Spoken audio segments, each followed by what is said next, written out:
Pensar en ruinas, filosofía y política tras el colapso del sentido. La historia del pensamiento occidental, en particular el pensamiento europeo del siglo XX, se vio atravesada por una catástrofe que trastocó no solo los fundamentos políticos de la modernidad, sino también sus fundamentos estéticos, éticos y filosóficos. El nazismo, más que un régimen autoritario o una aberración histórica aislada, fue, como lo plantea Philippe Lacoue-Labarthe, la cristalización de una larga deriva intelectual, donde la estética, la filosofía y la política se entrelazaron de manera peligrosa. La pregunta que recorre este libro, y que nos obliga a enfrentar sin rodeos, es la siguiente: ¿cómo pudo un pensamiento tan elevado, una cultura tan profundamente reflexiva como la alemana, haber terminado colaborando, de manera directa o indirecta, con uno de los horrores más atroces de la humanidad? Lacoue-Labarthe no busca responder esta pregunta desde la superficie, ni contentarse con una crítica moral o histórica del nazismo. Su mirada es mucho más radical, apunta a las raíces profundas que hicieron posible tal fenómeno, en especial a la complicidad entre la filosofía, la representación estética y la política identitaria. Así, lo que está en juego en su análisis no es solo una evaluación del pasado, sino una advertencia urgente para el presente y el futuro. La política, cuando se convierte en una obra de arte, cuando se inspira en mitos, símbolos, héroes o formas ideales, corre el riesgo de volverse totalitaria. En este sentido, Lacoue-Labarthe sitúa su reflexión en el núcleo mismo de la tradición filosófica occidental, particularmente aquella que se articuló en torno al ideal del sujeto, del pueblo, del origen y del destino. Para él, el nazismo representó el intento más radical y violento de dar forma al pueblo como si fuera una obra de arte total, una Gesamtkunstwerk wagneriana, donde cada individuo debía cumplir un papel preestablecido dentro de un relato mítico y trágico. En esa operación estética política, el pensamiento se puso al servicio de la producción de identidades fuertes, puras y cerradas, eliminando toda diferencia, toda otredad, todo desvío. Uno de los ejes fundamentales de este planteamiento es la crítica a la mímesis, es decir, a la lógica de la representación, de la imitación y de la reproducción de modelos. Lacoue-Labarthe sostiene que la política moderna, al igual que el arte, opera a través de formas representacionales, crea figuras, héroes, ídolos, enemigos y símbolos nacionales. En ese proceso, el sujeto mismo, ya sea el individuo o el colectivo, es moldeado, estetizado, alienado. Esta dimensión mimética de lo político, que ha estado presente desde Platón y Aristóteles, alcanza su paroxismo en el nazismo, donde el pueblo fue literalmente esculpido y representado mediante desfiles, discursos, arquitectura, música y ritos. El Führer, en ese marco, no fue simplemente un líder político, sino la figura representativa por excelencia, el rostro de la voluntad nacional, el símbolo viviente del mito germánico. Lacoue-Labarthe no puede evitar, en este recorrido, enfrentarse con uno de los pensadores más decisivos y polémicos del siglo XX, Martin Heidegger. El filósofo de Ser y Tiempo, cuya obra transformó radicalmente la filosofía contemporánea, fue también un simpatizante activo del nazismo en sus primeros años. ¿Cómo pudo suceder esto? ¿Qué elementos de su pensamiento, lejos de contradecir el nazismo, quizás lo hicieron posible? Lacoue-Labarthe no realiza una condena simplista, pero sí nos obliga a ver cómo el proyecto heideggeriano centrado en el ser, el origen, el destino y la comunidad puede ser leído como una base conceptual que resonaba profundamente con las fantasías fundacionales del régimen nazi.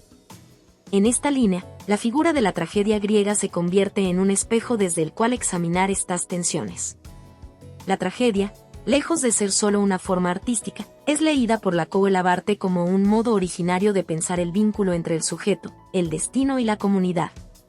Es en la tragedia donde se juega la tensión entre lo individual y lo colectivo, entre el acto y la culpa, entre la libertad y la fatalidad. El nazismo, según el autor, no solo imitó esta forma, sino que intentó reactualizarla, recreó una política de lo trágico, donde la guerra, el sacrificio y la muerte eran elevados a gestos heroicos y necesarios. Frente a este diagnóstico devastador, ¿qué queda para la filosofía? ¿Cómo pensar sin recaer en los mismos dispositivos simbólicos que abrieron la puerta al totalitarismo? Lacoue-Labarthe propone una alternativa radical, una política sin representación, sin mímesis, sin mitos, una política que no se base en la fundación de una identidad común, sino que se mantenga abierta a la diferencia. a lo infigurable, a lo que no puede ser apropiado ni representado. En lugar de un sujeto fuerte y fundado, propone la figura del sujeto frágil, expuesto, siempre en proceso de formación, sin garantías metafísicas ni símbolos que lo respalden. Esta propuesta, influenciada por la deconstrucción de Jacques Derrida, no es una mera crítica del pasado, sino una exigencia ética para el presente.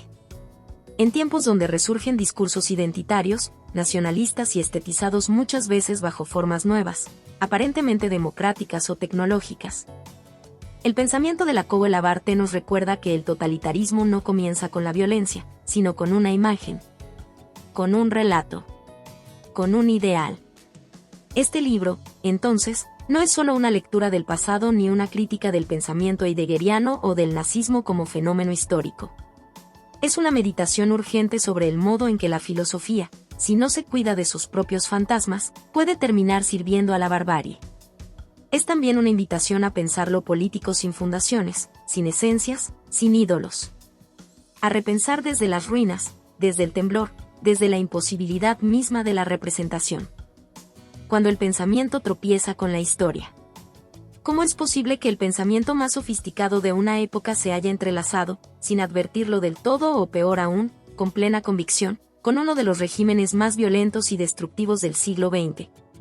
¿Qué ocurre cuando la filosofía no logra mantenerse al margen del poder, y, en cambio, participa en su consolidación estética, simbólica y metafísica? Estas preguntas no son solo incómodas, son necesarias. Son, de hecho, el punto de partida de Filosofía, Tragedia y Política Post-Nazi de Philippe Lacan Labarte. Este libro no pretende ser un tratado sobre el nazismo, ni un juicio moral sobre los errores de ciertos pensadores.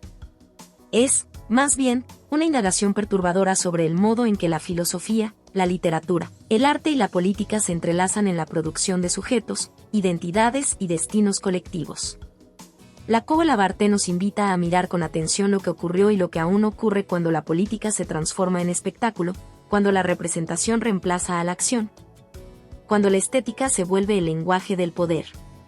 A diferencia de quienes ven en el nazismo un episodio aislado o una anomalía histórica, Lacan Labarte insiste en que este fenómeno no fue una aberración exógena, sino el resultado extremo de una lógica profunda que recorre toda la tradición occidental, la obsesión por fundar, por establecer un origen, una identidad, una verdad común.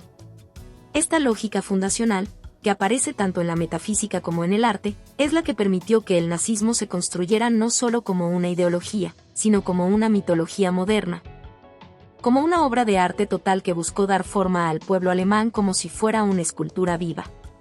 Uno de los aportes más provocadores del texto es su análisis del papel de la mímesis, esa vieja idea griega de que todo arte es imitación. Lacan Labarte muestra cómo la política moderna, y en especial el nazismo, adoptó un funcionamiento mimético, imitó modelos heroicos, idealizó figuras arquetípicas, creó enemigos simbólicos y mitos de origen. Así, el sujeto político no es algo que preexiste, sino algo producido, representado, dramatizado. Y en ese proceso, lo ético queda desplazado por lo escénico, lo histórico por lo simbólico, la vida por la forma. En este marco, el pensamiento de Martin Heidegger ocupa un lugar central y problemático. No porque su filosofía sea simplemente nazi, sino porque encarna una ambigüedad radical. Su reflexión sobre el ser, el pueblo y la historia se convirtió, en ciertos momentos, en terreno fértil para una política de la identidad, del destino y de la exclusión. Lacan Labarte no lo acusa, sino que lo interroga, mostrando cómo incluso los pensamientos más profundos pueden ser cooptados por la lógica de la representación.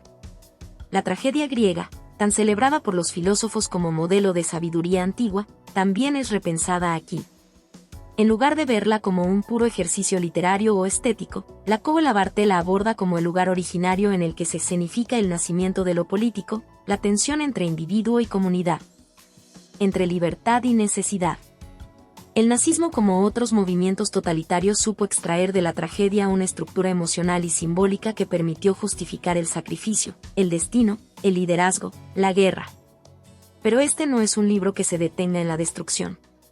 Al contrario, propone una reconstrucción crítica. No una nueva fundación, sino una política sin mito, sin esencia, sin representación totalizante.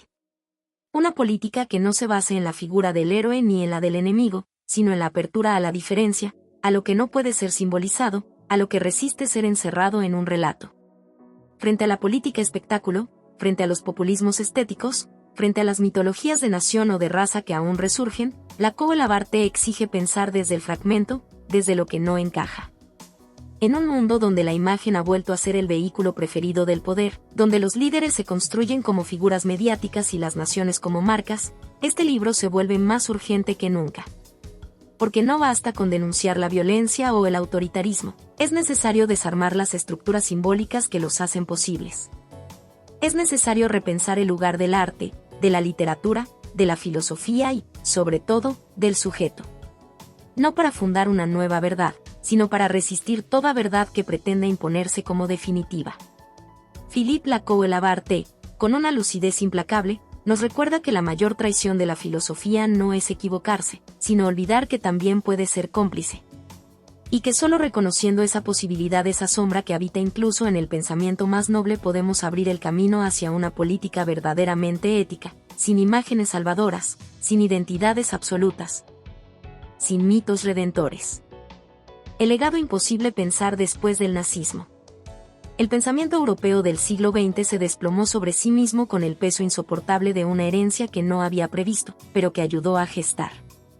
El nazismo, más que una ideología o un régimen político, fue una conmoción metafísica, un cataclismo simbólico que desfiguró los cimientos mismos sobre los que se había erigido la razón occidental. No se trató únicamente de una crisis moral ni de un error histórico, sino de un acontecimiento que dejó en ruinas las condiciones de posibilidad del pensar. Desde Auschwitz, desde la escenografía ritualizada del Tercer Reich, desde los discursos perfectamente coreografiados, desde los cuerpos marcados, eliminados y olvidados. Todo el aparato filosófico de la modernidad quedó expuesto en su fragilidad, en su complicidad, en su fracaso. ¿Cómo seguir pensando después del nazismo? No como quien continúa una conversación interrumpida, sino como quien despierta de una pesadilla para descubrir que él mismo ha sido su artífice. ¿Qué sentido tiene la reflexión, el lenguaje, la estética, si pudieron ser instrumentalizados para construir una maquinaria de exterminio y gloria? Como leer a Kant, a Hegel, a Nietzsche, incluso a Platón, sin temblar ante la posibilidad de que sus ideas, sus conceptos de orden, voluntad, comunidad, espíritu, belleza hayan sido transfigurados en herramientas de dominación, de homogeneización, de destrucción masiva? Para Philippe Lacan Labarte, el pensamiento posterior al nazismo no puede ser neutral ni inocente. Está marcado, contaminado, herido. Toda filosofía posterior a 1945 se enfrenta a una decisión ética radical, o bien asume el peso de esta historia y arriesga su propia transformación, o bien reproduce, con nuevos ropajes, las estructuras simbólicas que alimentaron la catástrofe. No se trata de una crítica superficial, sino de una revisión ontológica.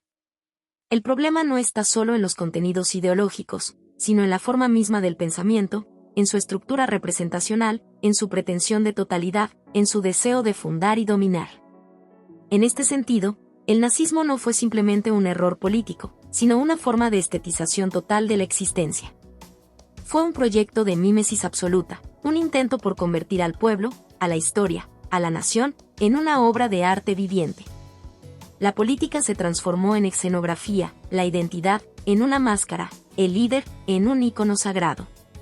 No hubo pensamiento, imagen o símbolo que no fuera absorbido por esta maquinaria estética. Cada discurso, cada uniforme, cada desfile, cada película de Leni Riefenstahl, cada sinfonía de Wagner reproducida como himno nacional, todo fue montaje. El nazismo fue el triunfo momentáneo del arte sobre la vida, de la forma sobre la carne, del símbolo sobre el cuerpo. Esta estetización, sin embargo, no es un fenómeno nuevo. Está anclada en la historia misma de la filosofía occidental, que desde Platón sospechaba del arte por su poder mimético, pero que también lo deseaba por su capacidad de formar almas, de moldear ciudadanos, de establecer un orden visible en el caos del mundo. El ideal del kalos kai agathos, lo bello y lo bueno, ha recorrido los siglos como un principio regulador. Pero en manos del nazismo, esa búsqueda de armonía se convirtió en un proyecto de purificación, de exclusión, de aniquilación. La belleza se volvió terrible. el arte, homicida. Pensar después del nazismo implica, por tanto, una confrontación con los dioses muertos y los mitos que los sostenían. Requiere desmantelar no solo los restos ideológicos del fascismo, sino también los cimientos simbólicos de una cultura que, en su obsesión por la unidad, por la identidad, por la forma pura, terminó negando la diferencia. La disonancia, la vida misma. No se trata de abandonar la filosofía, sino de transformarla desde sus entrañas.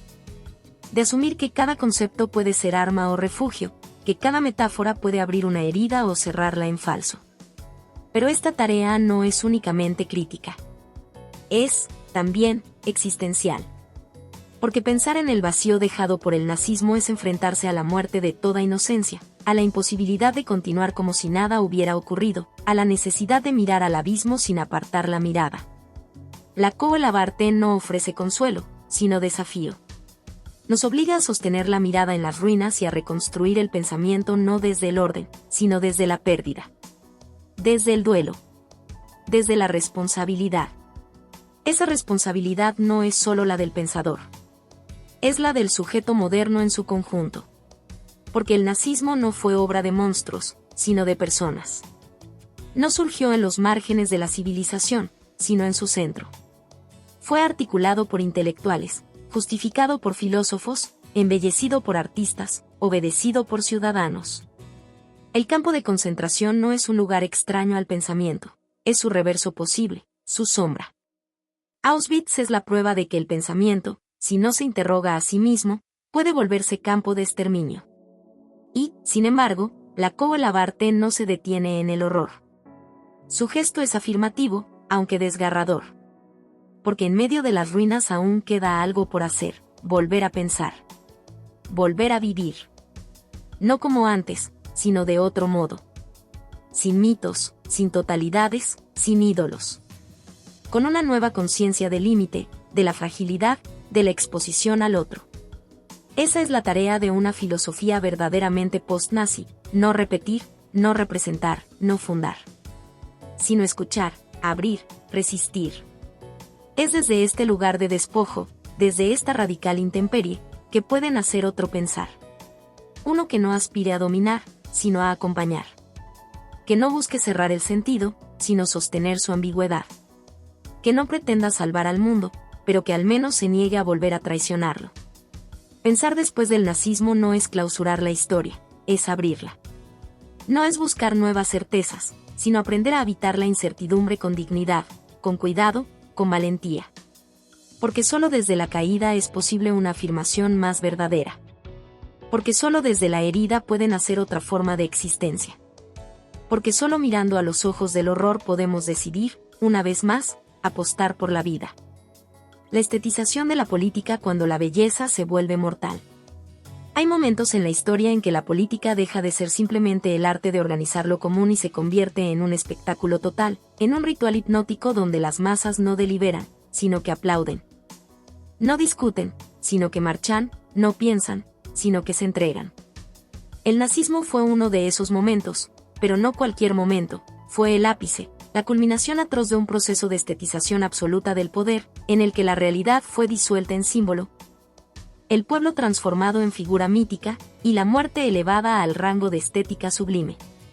No se trató, como tantos han querido creer, de una simple ideología delirante o de una política fracasada. Fue, antes que todo, una obra de arte en el sentido más terrible de la palabra. Una coreografía del exterminio. Una sinfonía de obediencia. Un montaje escénico que convirtió la vida en representación y el pensamiento en escenografía.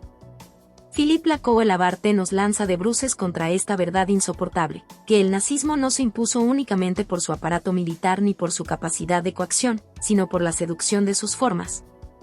Por el embrujo de su estética, por la fuerza simbólica con la que organizó un imaginario colectivo. El régimen no solo gobernó con leyes, sino con imágenes. No solo se impuso con fuerza, sino con belleza. Y fue precisamente esa belleza ordenada, grandiosa, simétrica, heroica la que hizo del horror algo soportable, incluso deseable, para millones de personas. La política fue convertida en teatro, y el pueblo, en público cautivo de su propia puesta en escena. Pero para comprender esta estetización monstruosa no basta con mirar al nazismo como fenómeno aislado. Es necesario rastrear en la tradición alemana, en su romanticismo, en su filosofía, en su arte, los elementos que permitieron que una estética de la comunidad, de la sangre, del destino y de la muerte floreciera como una flor venenosa en el corazón del siglo XX. No fue un accidente que el nazismo surgiera en Alemania. Fue una consecuencia posible, y quizás inevitable, de una historia cultural que había exaltado la unidad orgánica del pueblo, la comunión con la naturaleza, la redención a través del sacrificio, y la figura del genio como guía espiritual. El romanticismo alemán, con Goethe como su luz solar y Wagner como su sombra, sentó las bases simbólicas de este proyecto totalizador. Goethe, con su culto al ideal armónico del hombre universal, al equilibrio entre razón y pasión, entre naturaleza y forma, dio forma a un modelo de humanidad que sería reinterpretado más tarde como el ideal del hombre alemán. Noble, profundo, creador, portador de una verdad interior más allá de la racionalidad mecánica del iluminismo. Wagner, por su parte, llevó este impulso a una dimensión mítica. Su música no solo conmovía, sino que invocaba. Su teatro no representaba, sino que convocaba fuerzas arcaicas, sangres antiguas, dioses y héroes. Su idea del arte total, Gesamtkunstwerk, anticipó de forma brutal la fusión de propaganda, arquitectura, música y espectáculo que sería el núcleo estético del Tercer Reich. La ópera fue reemplazada por el Estado. El escenario por la plaza pública. El drama heroico por la guerra. Nada fue dejado al azar. Cada uniforme, cada emblema, cada arquitectura megalómana, cada palabra cuidadosamente pronunciada en los discursos de Hitler, cada imagen filmada por Leni Riefenstahl con precisión quirúrgica, fueron parte de un proyecto de representación total. La política no era un campo de decisión, sino una obra que debía contemplarse, una narrativa épica que debía vivirse como destino. El pueblo no era sujeto de su historia, sino personaje en un guión escrito de antemano. Esta fusión entre arte y poder, entre estética y control, fue lo que permitió al nazismo no solo dominar, sino fascinar. No solo destruir, sino convencer. En este punto, la advertencia de Walter Benjamin se vuelve profética y devastadora. En su texto La obra de arte en la época de su reproductibilidad técnica, Benjamin denuncia el peligro de la estetización de la política, advirtiendo que cuando el poder adopta las formas del arte, cuando los gobernantes no se limitan a administrar, sino que desean fascinar, embellecer, monumentalizar, entonces la política se convierte en espectáculo y el espectáculo en dominación. Según Benjamin, el fascismo responde a la miseria de las masas ofreciéndoles la posibilidad de expresarse, sin cambiar nada. Es decir, convierte su sufrimiento en forma, en belleza, en mito, mientras mantiene intactas las estructuras de opresión. Pero la denuncia de Benjamin no es solamente política. Es también ontológica.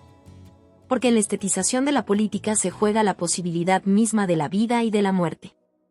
El nazismo ofreció a sus ciudadanos la posibilidad de ser parte de una gran obra, de un destino colectivo, de una historia sublime, pero el precio de esa inclusión fue la exclusión violenta del otro, del disonante, del impuro.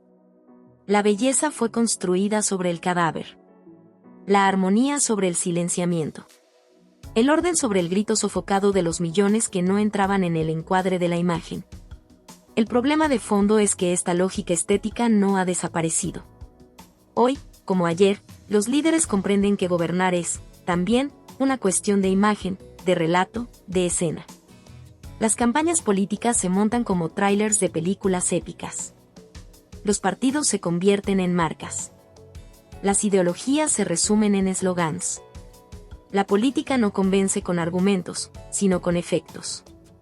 El espectáculo ha reemplazado a la verdad.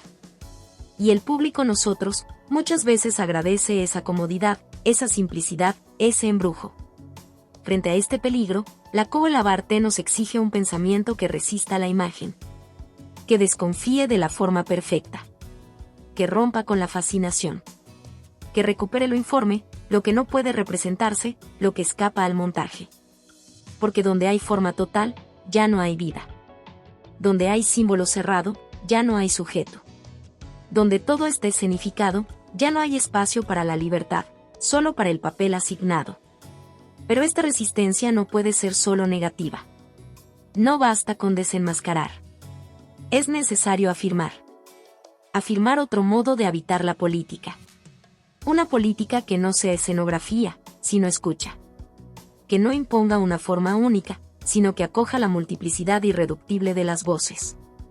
Que no construya un pueblo imaginario, sino que se abra al conflicto real, a la diferencia, al dolor sin metáfora. Este capítulo es una advertencia y una invocación. Nos dice que no hay pensamiento sin responsabilidad estética. Que cada imagen puede ser una cárcel o una puerta. Que cada símbolo puede convocar a la vida o justificar la muerte.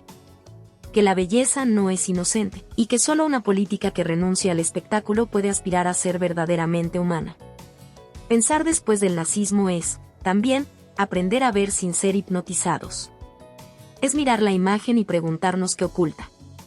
Es sospechar de la armonía, del orden perfecto, del relato heroico. Es negarse a ser figurantes en una obra ajena. Es, en última instancia, una lucha interna, una lucha por volver a ser sujetos, por romper la máscara, por salir del decorado. Es, con todo su riesgo, una afirmación de la vida. No como forma cerrada, sino como devenir inacabable, como exceso, como apertura, como grito sin escenografía. El sujeto como obra mímesis, representación e identidad escenificada. La herida más profunda que dejó el siglo XX en la conciencia occidental no es solo política ni histórica, es ontológica. El nazismo, como forma extrema de la estetización de la política, no solo destruyó cuerpos, instituciones y civilizaciones, sino que quebró la idea misma de sujeto. La noción del individuo como portador de una esencia autónoma, racional y universal legado directo del humanismo moderno estalló en pedazos al descubrir su reverso oscuro, que ese sujeto podía ser construido, manipulado, representado, escenificado. Que podía, en última instancia, ser una ficción cuidadosamente elaborada al servicio de una máquina de poder y muerte. En este capítulo, Philippe Lacoue-Labarthe se introduce en uno de los ejes más radicales y perturbadores de su pensamiento, la desestabilización de la subjetividad, no como simple crítica cultural, sino como confrontación existencial. Ya no se trata de pensar al sujeto como portador de derechos, ni como conciencia autónoma, ni siquiera como alma o espíritu. El sujeto, dice Lacoue-Labarthe, no existe antes de su representación. No hay sujeto original, solo un juego de máscaras, de imitaciones, de proyecciones. El sujeto es, en esencia, mimético. ¿Pero qué significa esto? ¿Qué implica afirmar que el sujeto no es una sustancia, sino una construcción mimética? Implica, de entrada, derribar uno de los pilares más sólidos del pensamiento occidental, la creencia en una interioridad auténtica, en una identidad que precede a la cultura, a la sociedad, al lenguaje. Lacoue-Labarthe nos obliga a mirar de frente a un abismo que se abre cuando comprendemos que lo que somos, lo que creemos ser, ha sido configurado desde fuera. Que nuestras ideas, nuestras emociones, nuestras aspiraciones, son ecos, reflejos, duplicaciones de formas previas. Que incluso nuestra rebeldía ha sido anticipada por un modelo que la permite y la encierra. Esta lógica de la mímesis atraviesa todas las dimensiones de lo humano, desde el arte hasta la política, desde la infancia hasta la muerte. Es en la mímesis donde se forma el sujeto, donde se estabiliza su imagen. Es allí donde se construyen las grandes identidades colectivas: el pueblo, la nación, la raza, el héroe, el mártir, que permiten a los individuos proyectarse más allá de sí mismos. Entregarse a una forma simbólica que les promete trascendencia, sentido, pertenencia. Pero el precio de esa identificación es altísimo: la pérdida de la singularidad, el sacrificio del cuerpo, la alienación de lo viviente en favor de lo representado.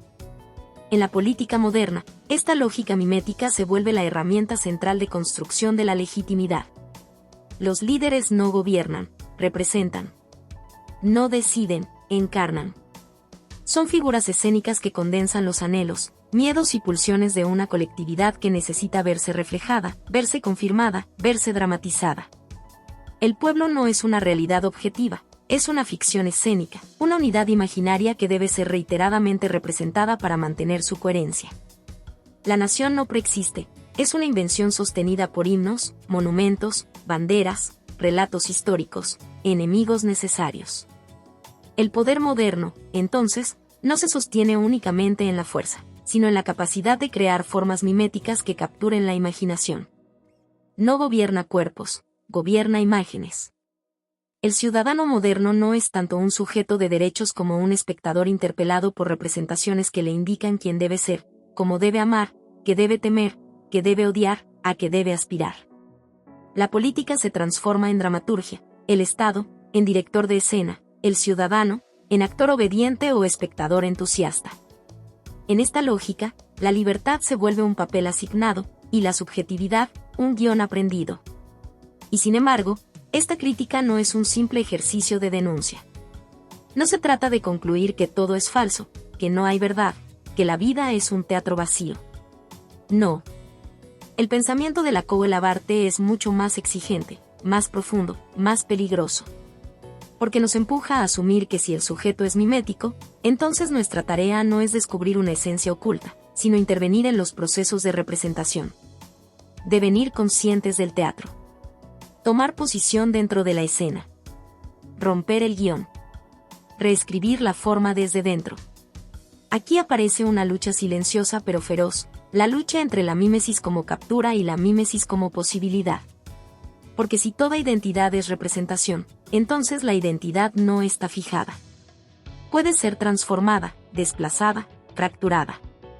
El sujeto, al reconocerse como obra, puede empezar a reclamar su derecho a reescribirse, a componer otra figura, a encarnar formas no prescritas por el poder. La crítica a la mímesis no lleva a la desesperación, sino a una afirmación radical, la afirmación de que la vida no está clausurada, de que la escena puede ser otra. De que no estamos condenados a representar eternamente el mismo papel. Pero esa afirmación es desgarradora. No promete salvación. Promete vértigo. Porque si no hay esencia, entonces todo está expuesto. No hay lugar seguro, no hay centro firme, no hay máscara definitiva. Vivir miméticamente implica vivir en el temblor, en el desajuste, en la constante negociación con las imágenes que nos rodean. Significa aprender a convivir con el desarraigo, con la incomodidad de saberse compuesto, múltiple, inestable. Y, sin embargo, también significa libertad. La libertad de no ser idéntico. La libertad de equivocarse. La libertad de cambiar. Lacan Labarte, en este capítulo, nos ofrece un espejo que no devuelve una imagen clara. Nos devuelve una fractura. Nos devuelve la conciencia de que el sujeto es, siempre, un montaje. Que la identidad no se posee, se actúa. Que no hay origen puro, sino múltiples repeticiones. Y nos pide que asumamos esa verdad no como condena, sino como posibilidad ética y política. Porque en un mundo donde los poderes quieren encerrarnos en identidades fijas, en roles definidos, en formas cerradas, reconocer la mímesis como apertura es un acto de resistencia. Significa negarse a ser pueblo, nación, género, raza, sin más. Significa interrumpir la representación. Hacer silencio en medio del discurso. Desviar la mirada. Improvisar en la escena. Pensar al sujeto como obra no es negar la subjetividad. Es, al contrario, abrirla a su dimensión más viva, más frágil, más potente. Es afirmar que estamos hechos de otros, pero que podemos recomponer esa materia. Que no somos dueños de nuestra voz, pero podemos aprender a modularla. Que no nacimos con un rostro definitivo, pero podemos esculpir nuestra expresión en medio del temblor. Y así, desde el centro mismo de la representación, desde la lógica que ha producido tanto horror y tanto olvido, puede surgir una afirmación inesperada, la afirmación de una vida que se representa, sí, pero que también se desborda, que se escapa del molde, que se insinúa como exceso, como sombra, como diferencia irreductible.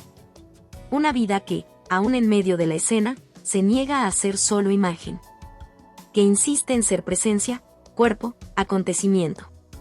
Este capítulo no busca cerrar una teoría, sino abrir una herida. No busca definir al sujeto, sino mostrar su vulnerabilidad constitutiva. No busca salvarnos de la mímesis, sino enseñarnos a habitarla de otro modo. A no temer ser obra. A no temer deshacer la obra. A no temer el temblor que implica, cada día, decidir cómo queremos aparecer en el mundo, aun sabiendo que toda aparición es inestable, inacabada, incompleta. Porque solo desde esa incompletitud pueden hacer una vida verdaderamente libre. Una vida que no representa, sino que arde. Tragedia y destino, el modelo griego en la política moderna. La tragedia no es solo un género literario ni una expresión artística de la antigüedad clásica. No es solo el eco dramático de una civilización perdida en los mármoles de Atenas o los mitos de los dioses caídos. La tragedia es una herida viva. Una herida ontológica, política y existencial que atraviesa el corazón mismo de Occidente. Una forma originaria de pensamiento, anterior a la metafísica, más profunda que cualquier doctrina, más verdadera que cualquier ideología. En ella, el ser humano se enfrenta a lo irreductible, al destino, a la comunidad, a la muerte, al abismo de la libertad. Y es allí, en ese abismo, donde la Koh-Labarthe encuentra el punto de partida para interrogar la política moderna desde sus raíces más oscuras. Pensar políticamente, después del desastre del siglo XX, no puede implicar volver simplemente a los conceptos de soberanía, ley, ciudadanía o representación. Pensar políticamente es, ante todo, atreverse a pensar trágicamente. Es reconocer que lo político no se funda en la armonía, sino en el conflicto irresoluble entre fuerzas que se excluyen y se atraen, entre el individuo y el colectivo, entre el deseo y la ley, entre la justicia y la violencia. La tragedia griega, en su forma más pura, revela esta estructura de antagonismo esencial. No ofrece solución, ofrece intensidad. No promete redención, exige lucidez. En la tragedia griega, el héroe no es un modelo moral. Es una figura que porta en su carne las contradicciones de su tiempo, de su polis, de su dios. No actúa por voluntad propia, sino por una fuerza mayor que lo atraviesa. Vive en la tensión entre la autonomía y el destino, entre la acción y la culpa, entre la gloria y la caída. Su sacrificio no es una elección noble, sino una necesidad estructural. Su muerte, o su dolor, es el precio que la comunidad debe pagar por mantenerse unida, por reafirmar su orden simbólico. El héroe trágico es víctima y ofrenda. Es culpable sin culpa. Es inocente marcado por la fatalidad. Esta figura, tan profundamente ambigua, tan humana y tan sobrehumana al mismo tiempo, ha sido uno de los núcleos de la imaginación política de Occidente. Y lo sigue siendo. Porque el poder necesita héroes. Necesita mártires. Necesita figuras que encarnen el sufrimiento necesario para la fundación del orden. Desde el tiranicidio hasta el martirio cristiano, desde el general caído en combate hasta el revolucionario inmolado, la política se ha alimentado de cuerpos ofrecidos al altar del destino colectivo.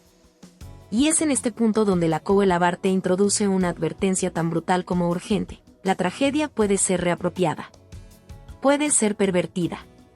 Puede ser instrumentalizada por el poder para justificar la violencia, la exclusión y la muerte. El nazismo entendió esto mejor que nadie. En su estetización de la política, no se limitó a apropiarse de símbolos y rituales, construyó un mito trágico. En él, el pueblo alemán fue representado como una víctima redentora, traicionado, humillado, llamado a redimirse mediante la sangre. Hitler, el Führer, fue modelado como un héroe trágico, elegido por un destino insondable, dispuesto a sacrificarse por la comunidad, a morir incluso si era necesario, para que la nación resucitara.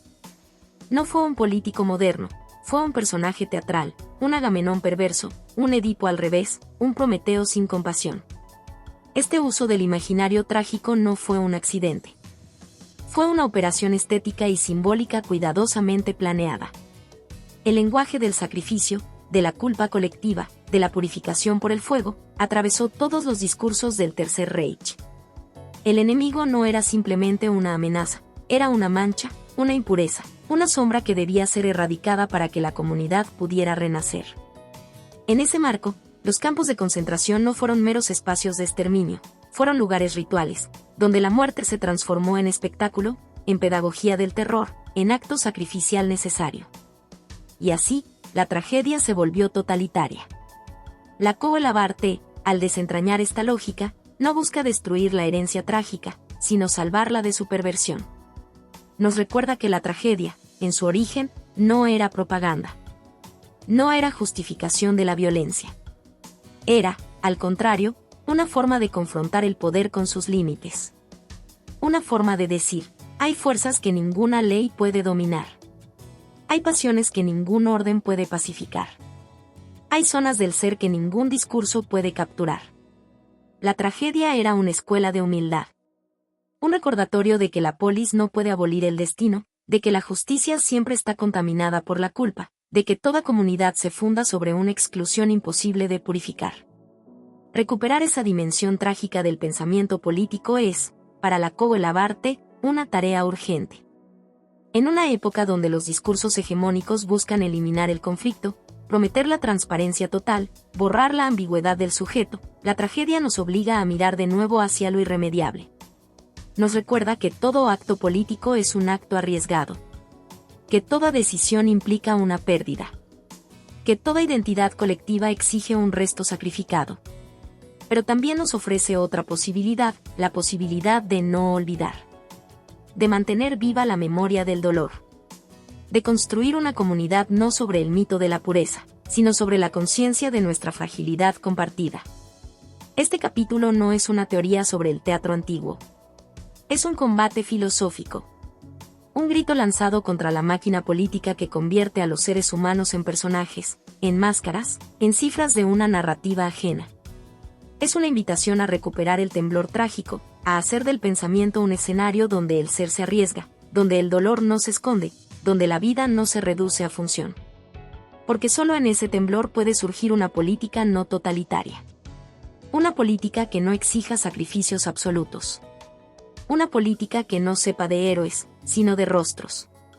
Una política que no idolatre el destino, sino que abrace la contingencia, la finitud, la diferencia. La tragedia no redime. No salva. No ofrece consuelo. Pero sí ofrece profundidad. Nos enseña que el ser humano es grande, no porque domine, sino porque sabe que no domina. Porque actúa, aún sabiendo que puede errar. Porque se expone, aún sabiendo que puede perder. Porque ama, aún sabiendo que puede sufrir. Porque vive, aún sabiendo que va a morir. Y es desde esa conciencia, desde esa desnudez radical, que puede nacer otra política. No una política del espectáculo, del líder sacrificial, de la nación mártir. Sino una política trágica en el mejor sentido, una política que se atreve a convivir con el conflicto, con el límite, con el otro. Una política que no promete totalidad, pero sí sentido. Que no borra la herida, pero sí la nombra.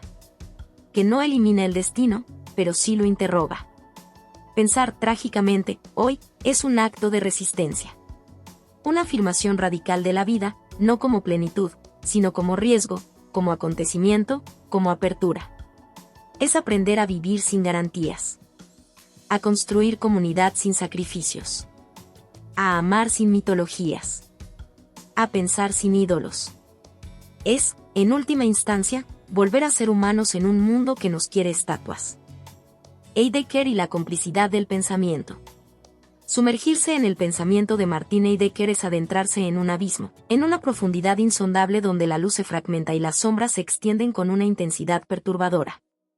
Heidegger no es simplemente un filósofo más del siglo XX, es la encarnación de una paradoja radical, un enigma que oscila entre la búsqueda apasionada de la verdad ontológica y una implicación política que ha marcado, y marcado dolorosamente, el curso de la filosofía y de la historia misma. Su relación con el nazismo no es un accidente ni una mancha circunstancial, sino una grieta que atraviesa el núcleo mismo de su pensamiento. Un legado que obliga a interrogar la responsabilidad del pensamiento filosófico ante la historia, ante la política y ante la vida. Aquí reside la explosión interior de este capítulo, como un pensador que indaga en la pregunta más radical, el sentido del ser, puede haber contribuido, consciente o inconscientemente, a la construcción de un imaginario político que desembocó en uno de los episodios más atroces del siglo XX. No es un asunto menor ni un simple debate académico. Es la lucha interna entre el intelecto y la ética, entre la búsqueda de la profundidad y la complicidad con la barbarie. Es la pregunta que lacera la conciencia de quienes creen que la filosofía debe ser faro y no sombra, luz y no abismo. El nazismo, en su obsesión por redefinir la identidad colectiva, encontró en Heidegger un eco inquietante. Su noción de pueblo, Volk, lejos de ser una abstracción neutral, puede leerse como un fundamento ontológico para una política identitaria que excluye y condena. El pueblo, en su formulación heideggeriana, no es solo una comunidad histórica o cultural, es una manifestación primordial del ser en el mundo, un destino compartido que legitima una cierta homogeneidad. Una unidad enraizada en la tierra, en el suelo natal, en la pertenencia profunda. Este ser con que Heidegger describe como fundamental para la existencia humana se convierte así en un arma de doble filo, puede abrir la puerta a la autenticidad, a la afirmación de la vida en su singularidad. Pero también puede cerrarla, encerrándola en un círculo cerrado de exclusiones, intolerancias y violencia. El pensamiento de Heidegger sobre el ser se inscribe en una temporalidad que privilegia el origen, el retorno a las raíces, la autenticidad que se encuentra en la confrontación con la muerte y el destino. Pero esta búsqueda de autenticidad, cuando se desliga de la ética y se ahoga en un nacionalismo exacerbado, se convierte en un terreno fértil para el autoritarismo. El Führer, en esa lógica, es el líder que encarna el destino del pueblo, el custodio de esa unidad profunda. La política heideggeriana no es solo una teoría del ser, es también una teoría del poder que legitima la exclusión y el sacrificio. Esta tensión entre la filosofía profunda y la responsabilidad política se convierte en el nudo trágico del capítulo. Heidegger nos enfrenta a una pregunta imposible: ¿puede la filosofía existir sin culpa?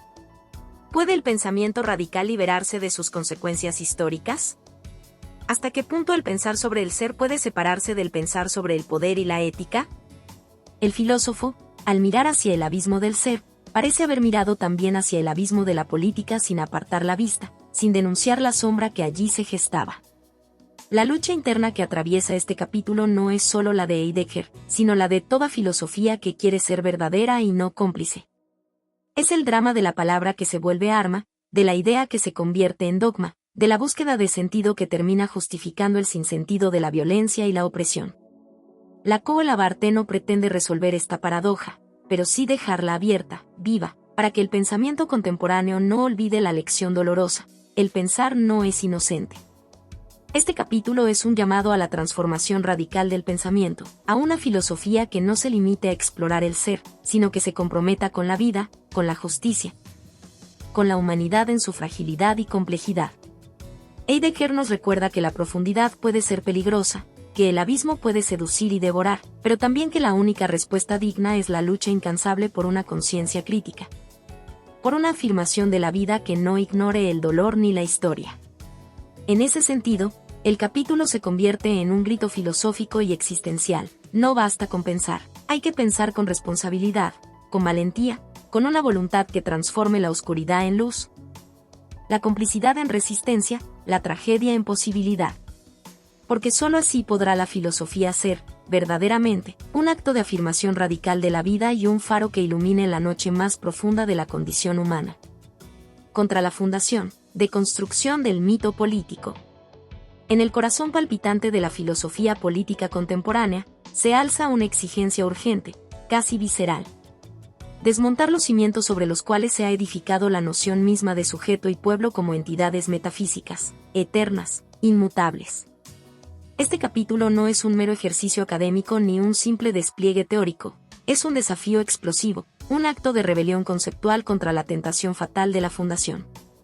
Esa fundación que, desde los albores del pensamiento político, ha intentado erigir un fundamento sólido y definitivo para la identidad colectiva, para el sentido último del nosotros frente a la historia y el destino. Pero ese nosotros, ese sujeto político elevado a categoría ontológica, es una construcción que oculta bajo su aparente unidad un paisaje devastado de exclusiones, violencias y mentiras. Pensar después del nazismo, después de la catástrofe que reveló la monstruosidad a la que puede conducir un mito político fundamentado en una esencia o destino común, significa enfrentarse a una herida abierta, a una ruptura radical con todas las formas tradicionales de fundamentación. No se trata solo de un juicio histórico o político, sino de una exigencia filosófica que sacude los pilares de la metafísica política, como afirmar la vida colectiva sin caer en el espejismo de un origen puro, sin buscar un centro que explique y legitime la existencia de un pueblo o sujeto. ¿Cómo resistir la tentación de la totalidad, la ilusión de la unidad, cuando sabemos que toda totalidad es también una forma de violencia? La deconstrucción, ese formidable instrumento crítico propuesto por Jacques Derrida, emerge en este escenario como un acto de valentía extrema y una apuesta ética insoslayable. Deconstruir no es destruir sin más, ni renunciar a la política o a la vida colectiva, sino desmontar las estructuras rígidas que encadenan el pensamiento y la acción a un fundamento que, en su pretensión de solidez, oculta fracturas, contradicciones y exclusiones. Es abrir el pensamiento a la diferencia, a la multiplicidad, a la heterogeneidad radical que constituye el tejido vivo de cualquier comunidad humana. Derrida nos enseña que el origen no es un punto fijo ni un fundamento puro, sino un juego de diferencias y aplazamientos. Una estructura siempre en movimiento que desarma las certezas absolutas y cuestiona la lógica de la esencia. Esa lógica que ha sido utilizada, con una violencia espantosa, para justificar la exclusión del otro, del diferente, del que no encaja en la narrativa del pueblo homogéneo y puro. En este sentido, la deconstrucción no es solo una herramienta teórica, es una resistencia ética, la resistencia a reducir al otro, a negarlo, a convertirlo en enemigo. Es la afirmación radical de la vida en su pluralidad y su fragilidad, la insistencia en que el sujeto político no es un bloque monolítico sino un proceso abierto, dinámico y siempre provisional. Este capítulo se convierte así en un campo de batalla existencial y filosófico. La lucha interna que propone Lacan no es solo contra estructuras externas, sino contra la tentación dentro de nosotros mismos de buscar un refugio seguro en la identidad, en el origen, en la unidad. Es el enfrentamiento con la paradoja de querer afirmarnos sin negar al otro, de construir comunidad sin erigir muros metafísicos que aprisionan y excluyen. Es la afirmación de una vida política que acepte su condición de provisionalidad, de incertidumbre, de fragmentación, como una condición no solo inevitable sino necesaria para la verdadera libertad. Pero esta transformación radical no viene sin dolor. Derribar mitos fundacionales implica perder certezas, atravesar crisis profundas, enfrentar el abismo de una identidad sin garantías. Es la herida abierta que nunca se cierra, la tensión incesante entre la necesidad de pertenencia y el reconocimiento del otro. Es, en definitiva, el duelo necesario que abre la puerta a una política posible, una política que se construye desde la ética del cuidado, la responsabilidad y la hospitalidad hacia la diferencia. El capítulo finaliza con una afirmación poderosa y revolucionaria. Solo a través de la deconstrucción, de la renuncia a los mitos fundacionales, puede la política recuperar su fuerza transformadora. Solo en el reconocimiento de la fragmentación, de la dispersión y de la ausencia de un centro único, puede surgir una comunidad que no oprima, que no excluya, que celebre la pluralidad y la complejidad del ser humano. Aquí, la filosofía se convierte en un acto de resistencia, en un llamado a la vida, en un grito que desafía la muerte de la metafísica política para abrir un horizonte radicalmente nuevo, donde el sujeto y el pueblo sean ya no un mito cerrado, sino un devenir infinito y abierto al futuro. Hacia una política sin representación. Este capítulo se despliega como un clamor, una llamarada que rompe con los espejismos políticos que han marcado la historia del pensamiento y la praxis colectiva. Hacia una política sin representación no es simplemente una propuesta académica, sino un acto de rebelión existencial, un desafío radical a la esencia misma de cómo hemos concebido la vida política. Porque pensar una política que renuncia a la representación implica desarmar los mitos fundacionales, desmontar las figuras heroicas que han sustentado las identidades colectivas, y aceptar la complejidad y la fragilidad constitutiva del sujeto humano. Durante siglos, la política ha funcionado a través del espejo distorsionado de la representación como modo de crear imágenes fijas, unificadoras, totalizadoras, que pretenden dar cuerpo y sentido a la comunidad, al pueblo, al sujeto político. Esta representación se alimenta de la mímesis, de la repetición y la idealización, de la construcción de héroes, líderes, mitos identitarios que no solo organizan el poder, sino que moldean la percepción misma de lo real y de lo posible.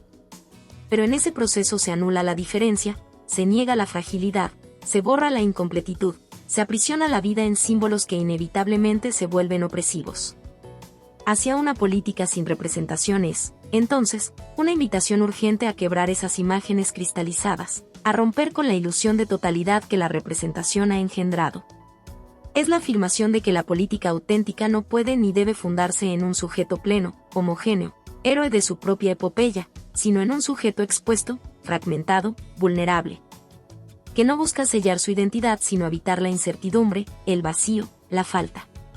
La política que aquí se propone es una política de la apertura y la desobediencia frente a la norma, una política que no aspira a la unidad sino que se nutre de la pluralidad radical, de la multiplicidad de voces, cuerpos y experiencias que escapan a toda síntesis.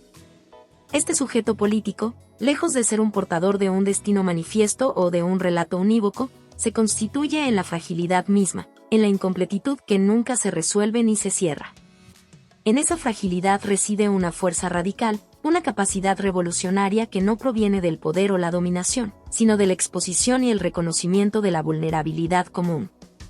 Es una ética que abraza el riesgo de ser visto y reconocido sin máscaras, sin representaciones fijas, una ética que afirma la vida en su contingencia, su incertidumbre y su dolor, y que encuentra en esa afirmación la base para un compromiso político genuino y profundo.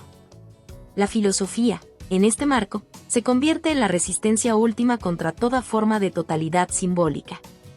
Contra el deseo obsesivo de clausurar el sentido, la filosofía despliega su potencia disruptiva y liberadora, mostrando que todo intento de fundar un sentido último, un sujeto definitivo, es una forma de violencia que amenaza la vida misma.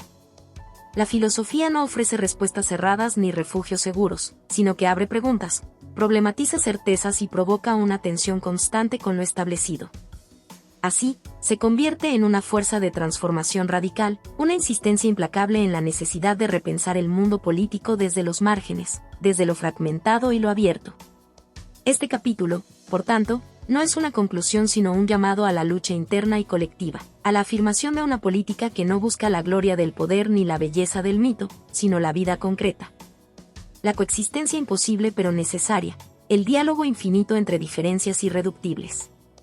Hacia una política sin representación significa abrazar el riesgo de la incompletitud, desafiar la tentación del control total, sobre todo, afirmar la vida en su pulso más frágil y más intenso.